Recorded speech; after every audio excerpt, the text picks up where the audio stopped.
سابق وزیر داخلہ شیخ رشید نے P T I chairman Imran Khan پر ایک اور حملے کی منصوبہ بندی کیے جانے کا انکشاف کر دیا۔ بولے پہلے بھی عمران خان کو زہر دینے کی کوشش کی گئی، زرداری نے عمران خان کی جان لینے کی کوشش کی، عمران خان کی ٹانگ 10 سے 15 روز میں ٹھیک ہو جائے گی۔ آصف زرداری نے دہشت گردوں کا گروپ انگیج کیا ہے تاکہ ایک اور جان لینے کا حملہ عمران خان پر کیا جائے۔ 10-15 دن میں ان کی ٹانگ ٹھیک جائے گی۔ میں نے ان سے کہا کہ آپ نکلیں باہر، کیونکہ پی ٹی آئی عمران خان کا نام ہے اور میں عمران خان کے ساتھ ہوں۔ 265 روپے 67 روپے کا ڈالر ہے، یہ 70 ہو جائے گا کل تک، اور شاید 30 تاریخ تک یہ 80 روپے ہو جائے۔ کہاں جائے گی یہ قوم؟ یہ خود بخود ہی باہر نکلنے جا رہی ہے۔ عمران خان کو گرفتار کر کے آپ اس کی خدمت کرو گے، بے وقوفو بے وقوفو بے وقوفو۔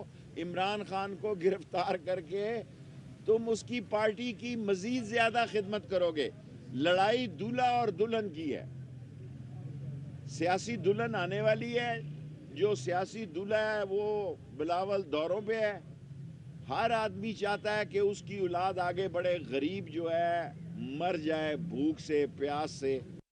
ڈیپٹی ایڈمنسٹریٹر وقف املاک بورڈ راولپنڈی آصف خان نے کہا کہ لال حویلی کو آج ہی واہ کروایا جائے گا۔ وقف املاک کے عملے کو پولیس کی معاونت حاصل ہوگی۔ لال حویلی واہ کرانے کے دوران مزاحمت کی تو مقدمہ درج کریں گے۔